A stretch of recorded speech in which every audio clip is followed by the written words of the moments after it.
Hello, beautiful people. My name is Funke Akindele Bello, and you're watching This Nigeria.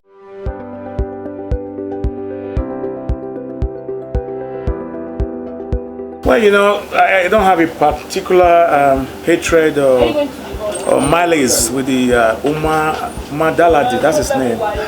You know, I think my attention was drawn to some issues that happened in a Barnes Plaza in Abuja here, you know, where a security guard was severely abused and slapped and beaten. And I felt that was very inappropriate. I was inhuman, especially from a man of that status in Nigeria, you know. So I had interest in that matter because I felt that if you can't trust a messenger, you can't trust his message. And that's why I did not only, you know, drag him to human rights, but I also drag him to the floor of Senate. And I told the Senate that because he can't be trusted, and that for that reason he should be suspended while looking into his conduct to see if he's fit to adjudicate as a judge.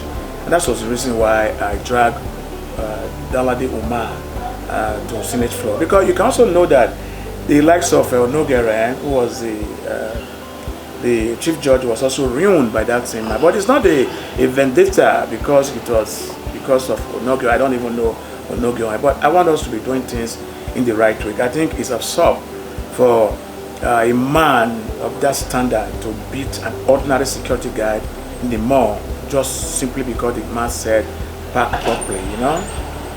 So I think that's for that, you know.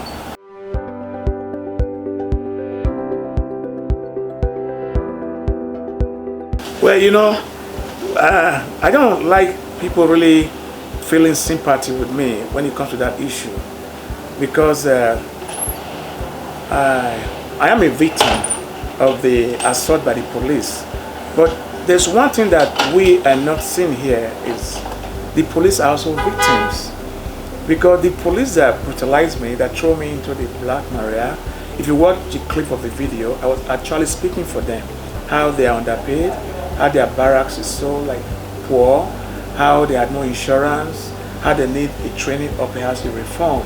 But because they were not trained, they were bred.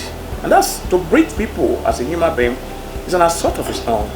And that's why they jump on me and brutalize me. So, do you want me to feel sorry for myself? No. Do you want me to sympathize with them? Yes. Do you want me to accept what they did to me? No. So, it's going to be a blaming game, which I don't want. I want a situation where we can reform the society, when the police can be our friends, where we can truly be the police friends, where if we see something or hear something, we say it, you know. So I don't really. I appreciate that Nigerians were with me when it happened, but I don't really need sympathy. So you see, Rwanda in Africa is one of the best countries today. In Africa, you know, they suffered genocide, and nobody thought they would recover. But what really happened, why they recover, was truth and honesty. If you don't say the truth in reconciliation, there will not be a genuine reconciliation. You remember the time of apartheid with Nelson Mandela? It was the truth that also reconciled them. You see, if you hold grudges with anybody, the weight is too much for you. It's like drinking poison and expecting somebody to die. You know, so that's the reason why I personally will not hold grudges, and that's the reason why I think that it was a misplaced priority for Sowolu to say we should have a peace walk. You can't have a peace walk when there's no people need equal rights before asking for peace. Without equal rights, there's no peace. There must be equal rights. There must be, you know, a fairness before you can ask for peace. Peace is to go and walk. Why are we walking when we have not really addressed the issue? And so I want to first of all thank the men and women who speak truth to power, who think that it was necessary now that they must say the truth and only truth that can set us free. And that's how I look at it.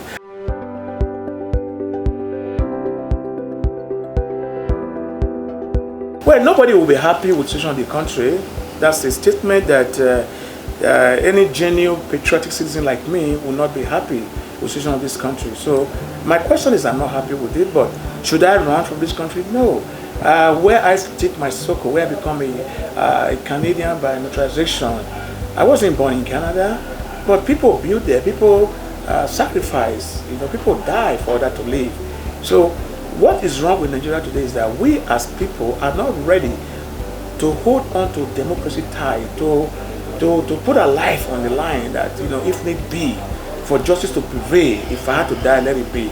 And that's why you see these people take advantage of us. Because if you only know the power of democracy, the power of democracy belongs to the people and for the people. The people are like the lion. When the government, when the people fear its government, it's trying. It means that you have some dictators ruling you. But when the government fears its people, it's freedom.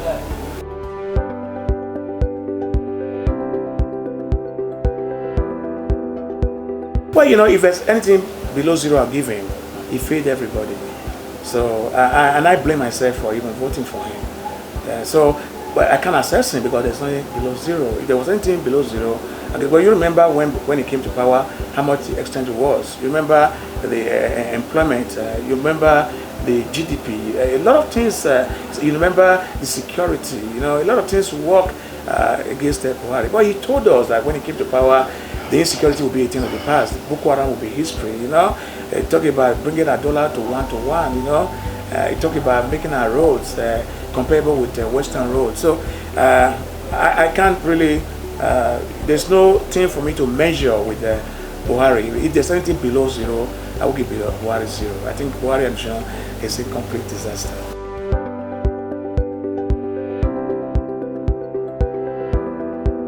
My message is for us to stay united, to speak truth to power, to pray that we'll have a country in 2023. We don't know if we're going to have a country. Something happened some days ago in Sokoto. Some people were traveling within Nigeria. They were hacked and burned to death. So I'm surprised people are talking about election. People are not talking about what is really important, which is security. It's enshrined in our constitution that the first thing that the citizen obliged for is life and property. So now tell me, has the government secure your life or neither your property? There are villages that have been raised and blazed. So I don't want to be part of these guesstimations, people who are guessing about what's going to happen in 2023. But the only thing I hope for, if we finally have a country, I should pray and hope that we don't recycle ancestors to rule us again.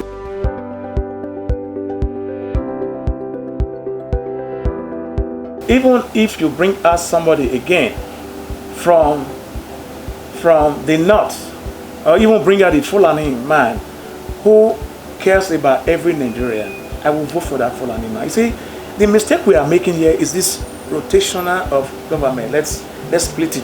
Federal character has never worked for us, and it will not work.